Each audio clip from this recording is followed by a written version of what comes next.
આજના આ પાવન કાર્યક્રમમાં આપ સૌની વચ્ચે વિરાજમાન પ્રાતઃસ્મરણીય પૂજ્યપાદ આચાર્ય ભગવંત, સાધુ ભગવંતો, સાધ્વી ભગવંતો, મોટી સંખ્યામાં ઉપસ્થિત સૌ શ્રાવક ભાઈઓ બહેનો, આમંત્રિત મહેમાનો, પત્રકાર મિત્રો, મને સંઘના મિત્રો જયારે નિમંત્રણ આપવા આવ્યા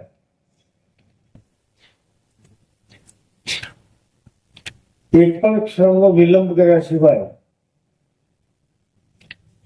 મેં આ કાર્યક્રમમાં હાજર રહેવા માટેની બિલકુલ અનુમતિ આપી અને હું હાજર રહીશ એવું તક. વિશેષ આ 10 વર્ષના મારા કાર્યકાળ દરમિયાન સરકારી કાર્યક્રમો સિવાય કોઈ પણ કાર્યક્રમમાં આ 10 વર્ષમાં હું કોઈ હાજર રહ્યો, દમણ હોય, દીવ હોય, તેરવાતા તો પહેલું કાર્ય.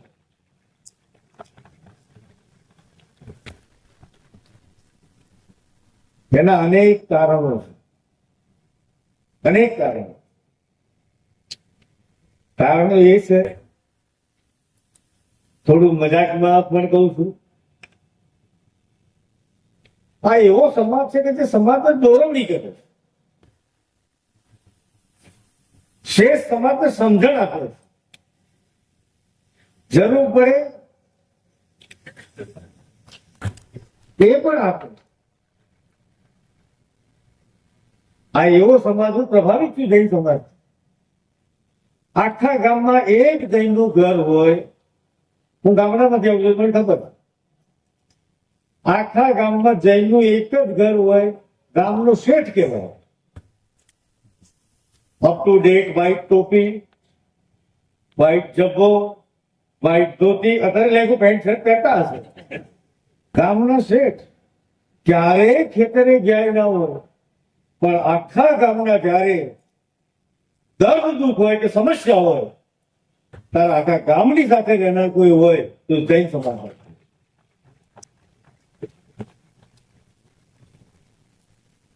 દાપણ પણ જૈન સમાજમાં એવું કહેવાય, બહેનોની સમજણ પણ એટલી જ અને એમની ધાર્મિક મનોવૃત્તિ છે કે આપણા આ બાજુ વાળા કરતા આ બાજુ વાળાની ધાર્મિક વૃત્તિ અનેક ગણી વધારે. અને જે ઘરમાં માતા બહેનો જે હોય એ ઈશ્વરનો ડર રાખી જીવતી હોય એ ઘરનું સદાય કલ્યાણ જ થાય, એનો ક્યારેય કોઈ સમસ્યા નહીં. સતત નિરંતર બાળકનું સંસ્કારીકરણ કરવાનું કામ પણ માતા બહેનો કરતી. સવારે બ્રશ કર્યા સિવાય અહીંયા બેઠેલા જે લોકો છે એમને ખબર, જૈનો સિવાયના જે જૈને કરે છે એમને ખબર નહીં હોય, સવારે ઉઠીને પહેલા સીધા દેરાસર દર્શન કરવા જાય. બરાબર છે, સાચી વાત છે, ખોટી વાત છે? મેં આમાં કોઈ લોકો જોયા જ નથી. ઈશ્વર પ્રત્યેનો શ્રદ્ધાભાવ કેટલો લગાવ છે ઈશ્વર પ્રત્યે, એટલે વિશ્વાસ કે પ્રભુ મારા તમામ મનોકામનાઓ પૂર્ણ કરશે. ઉઠીને પહેલું પ્રાતઃ સ્મરણ કે પરમાત્મા માટે. અને એટલે જ માત્ર 1% પણ નહીં હોય કદાચ આખા દેશમાં પોઈન્ટમાં આવતું છે, કોઈ જગ્યાએ હિન્દુસ્તાનમાં પટેલ પાણીપુરી, દરબાર પાણીપુરી, બ્રાહ્મણ પાણીપુરી ક્યાંય જોઈ? પાણીપુરી કહ્યું તો જૈન પાણીપુરી તમને મળે. વસ્તી પોઈન્ટમાં હોય, વસ્તી બહુ જ રીતે હોય. સમાજ ઉપર કેટલું પ્રભુત્વ છે.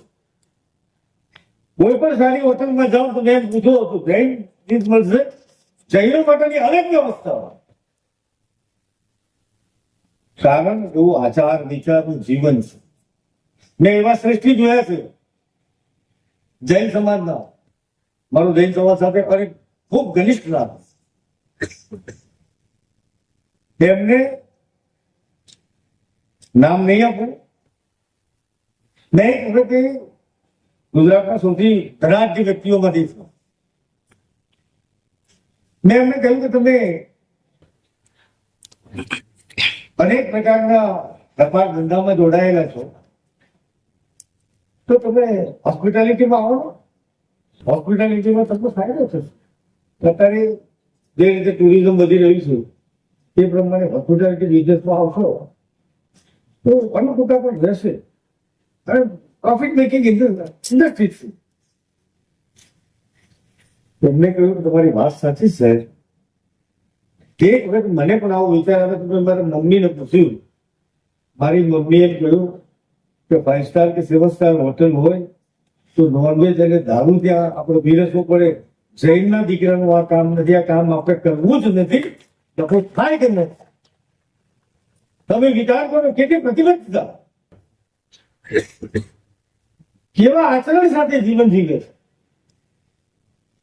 એવા સમાજનો શ્રેષ્ઠ સમાજ ઉપર સવિશેષ એક પ્રભાવ બનો. મિત્રો આજે ગુરુ ભગવાનનો આશીર્વચન આપણે વિશેષ સાંભળીશું. આજે ઉપાસને આરાધના કેન્દ્ર જે શબ્દ વાપરી એનું આજે લોકાર્પણ થવા જઈ રહ્યું. મોડર્ન જમાનામાં એને આ શબ્દની કદાચ નવા જનરેશન માટે બાકીના લોકો માટે જૈન સમાજના છોકરાઓમાં ધાર્મિક સંસ્કાર હોય છે. તો કદાચ આ ગુરુ ભગવંતો આચાર્ય ભગવંતોનું આ રેસ્ટ હાઉસ એ ક્યારેય કોઈ જગ્યાએ સ્થાયી થતા નથી. દેરાસરમાં જે કામ ન થઈ શકે એ ઉપાસનામાં થાય છે. પ્રતિક્રમણ કરવું, સામયિક કરવું આ આરાધના કેન્દ્રમાં સંભવ બને છે. અને મિત્રો આચાર્ય ભગવંતો જયારે વિહાર કરતા હોય અથવા તો વિચરણ કરતા હોય એવી વખતે આવું જે આશ્રય સ્થાન એમને મળે ત્યાં આગળ પોતાનું આરાધનાનું કામ કરે. આ એવા આચાર્ય ભગવંતો છે, એવા સાધ્વી ભગવંતો છે કે જેને પોતાનું સર્વસ્વ સમાજ માટે સમર્પિત કર્યું છે. માત્ર કોઈ એક જ્ઞાતિ માટે નહીં, જૈન અને જૈનેતર પણ આનો લાભ લે. એમને પોતાનું સર્વસ્વ ત્યાગની ઉત્તમ ભૂમિકા, તપશ્ચર્યાનો કઠિન માર્ગ ગોચરી વાપરીને કરવાનો. ક્યાંય એમને પોતાનું રસોડું નહીં. જરૂરી નથી કે જૈન ઘરેથી જ લેવું, પણ જ્યાં પવિત્રતા હોય એ પવિત્ર ઘરેથી પણ ગોચરી કરીને સાધુ ભગવંતો આખા સમાજ ઉપર પોતાનો એક આભાર પ્રભાવ ઉભો કરે. આવા પવિત્ર સાધુ ભગવંતો કે જેમનો વ્યક્તિગત જીવનમાં કોઈ સ્વાર્થ નથી, કોઈ સ્વાર્થ, પરમાર્થના કામ માટે સમગ્ર જીવન ખપાતો. 93 વર્ષની ઉંમરે વિહાર કરવાનો, આપણને સૌને જરૂરી સમજણ પૂરી પાડવાની, આપણને જ્ઞાન આપવાનું, આપણી માહિતીમાં વધારો કરવાનો, જીવન પ્રશ્નનો અભિગમ જે છે, દ્રષ્ટિકોણ, સાતો દ્રષ્ટિકોણ શું છે એનું દર્શન કરાવવાનું. અને મને એમ લાગે છે કે એમનું કામ સતત લોટો માંજવા જેવું કામ છે. એ નિરંતર આપણને સાફ સફાઈ કરી આપવાનું કામ કરે કે જેથી જેના કારણે કોઈ જગ્યાએ એના ઉપર દાગ ન રહી જાય એવી ચિંતા જો કોઈ કરતું હોય તો સાધુ ભગવંતો કરે. પૂજ્ય વાત સાધુ ભગવંતો આશ્રયમાં આરાધના કેન્દ્રમાં જયારે પોતે અહીંયા આવે ત્યારે આપણે સૌ, હું ને તમે, હું પણ છું એમાં, એમને વંદન કરવા જઈએ, એમના આશીર્વાદ લેવા જઈએ, આપણા મનની મૂંઝવણો એમની સમક્ષ રજૂ કરીએ, આપણી પીડાનું એમની સમક્ષ વર્ણન કરીએ. આપણી જરૂરિયાતોનું આપણે સાધુ ભગવંતો આગળ ખુલ્લાપણે મન મૂકી અને વિનવણી કરીએ. ક્યાંક ધંધામાં તકલીફ હોય, ક્યાંક પરિવારમાં તકલીફ હોય, ક્યાંક સામાજિક સમસ્યા હોય, આ બધી જ સામાજિક સમસ્યાઓ, આપણી તમામે તમામ પીડાઓ ગુરુ ભગવંતે એક બાસ્કેટ નાખે, મન આપણું શાંત થઈ જાય.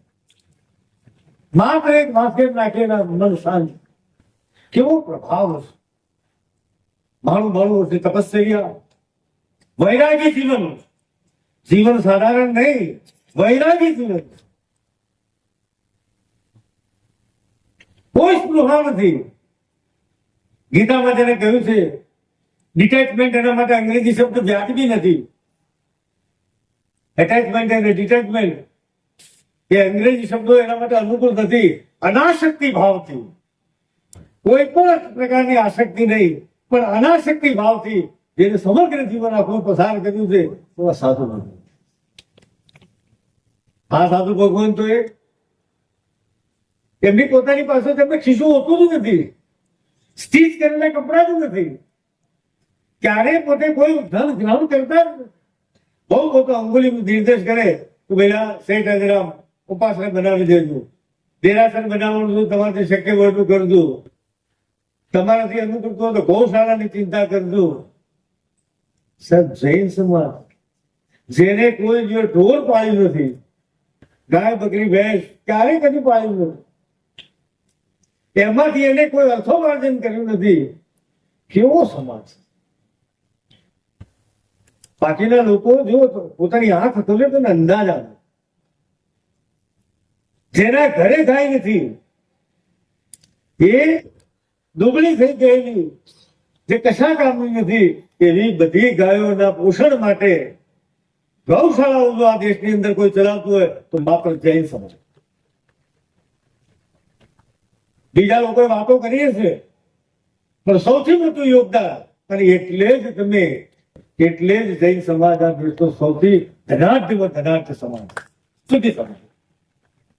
ગૌ માતાના આશીર્વાદના કારણે આ બધી જ પ્રેરણા આચાર્ય ગુરુ ભગવંતોના માધ્યમથી આપણને પ્રાપ્ત થતી હોય છે. આપણા તમામે તમામ પીડાઓ, સમસ્યાઓનું નિરાકરણ કરવાનું કામ પણ આચાર્ય ભગવંતો કરતા હોય.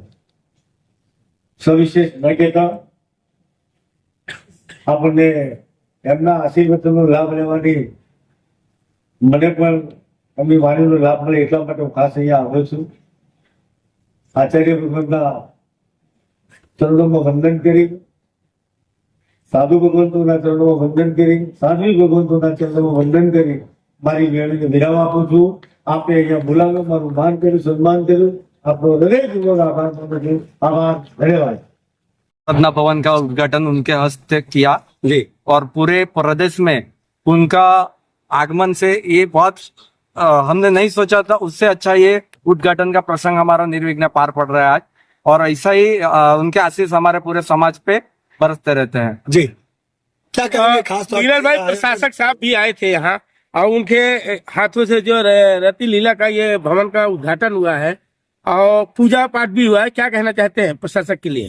सर, यहाँ पे हमारे प्रशासक सर को पूरा दादरा जैन समाज ने निमंत्रण दिया था और सर ने हमारा निमंत्रण बहुत ही प्यार से सर स्वीकार किया था और सर का प्रोग्राम हमें मिल गया था कुछ दिनों पहले, जैसे प्रोटोकॉल उनका रहता है वो हिसाब से, और वो आए। वो जैन धर्म में और सभी धर्म में वो बहुत अच्छे से मानते हैं, और जैन का तो आपने पहले भी देखा ही है कि सर के यहाँ पे भी हमारे धर्मगुरु जी वगैरह पधारते हैं, तो सर आए उसकी वजह से भी। और हमारे प्रबोध चंद्र महाराज साहब जो है वो 93 ईयर ओल्ड है, तो आप लोग से भी मैं कहना चाहता हूँ आपके माध्यम से भी कि सभी लोग को जितने भी गुरुजी के दर्शन करना चाहते हो आ सकते हैं। कल भी गुरुजी दादरा में ही है, यहाँ में दादरा में गुरुजी का निवास है। आ जाए बीरल भाई, ये भवन जो बना है तो आवश्यकता क्यों पड़ी भवन बनाने का इतना बड़ा? यहाँ पे ऐसा है कि हमारे जैन धर्म में जो संत पुरुष जो चलते हैं, संत तो वो चलते चलते हैं, ना कि कोई व्हीकल यूज करते हैं, ना कोई एयर से जा सकते हैं, ना कोई रोड से, वो चलते ही चलते हैं। तो वो ज्यादा से ज्यादा एक दिन में 22 किलोमीटर 20 किलोमीटर ज्यादा से ज्यादा चलेंगे। तो उनको यहाँ से वापिस जाना है तो बीच में कहीं रुकने के लिए कोई व्यवस्था होनी चाहिए। आप ये पूरे भवन को देखिए, ना इसमें पंखा है ना इसमें लाइट लगी है। वो इनका एक अलग ही पूरा कॉन्सेप्ट रहता है। उनको नीचे जमीन पे ही सोना होता है, गर्म पानी पीते हैं, और कंदमूल वगैरह रूट जो होता है वो नहीं खा सकते हमारे में। तो बड़ा अलग इनका जीवन रहता है। आप एक बार ये भी मैं चाहता हूँ कि आप इसका भी अंदर से थोड़ा शूटिंग करें। आज सुबह से क्या क्या हुआ है यहाँ? आज सुबह से सुबह में पूजा हुई थी इस मंदिर में। गुरु भगवंत ने पूजा की थी सबसे पहले। उसके बाद में गुरु जी का भव्य में हमारे घर पे से वरघोड़ा निकाल के यहाँ पे आए थे। वरघोड़ा में भी पूरा जैन समाज और पूरा सब समाज साथ में हम लोग जुड़े हुए हैं दादरा में, तो सब लोग थे। और उसके बाद में हमारे माननीय प्रशासक श्री का आगमन हुआ, जो हमारे पूरे इस कार्यक्रम को अति भव्य से भव्य बना दिया। प्रशासक जी के आने से, मतलब हमारा गुरु जी का तो सोना था, लेकिन सोने में हमारा गुजराती में कहावत है कि सोने में सुहागा हो गया। तो सोने में सुहागा हो गया। और मैं बहुत धन्यवाद करता हूं सर का, जो हमारे दादरा जैसे छोटे से गांव में इन्होंने सर के इतना बिजी शेड्यूल रहता है फिर भी वो पधारे। तो हमारा पूरा जैन समाज की ओर से मैं उनका धन्यवाद करना चाहता हूं कि सर यहाँ पे आए और हमारे को उनका आगता स्वागता करने का मौका मिला। धन्यवाद।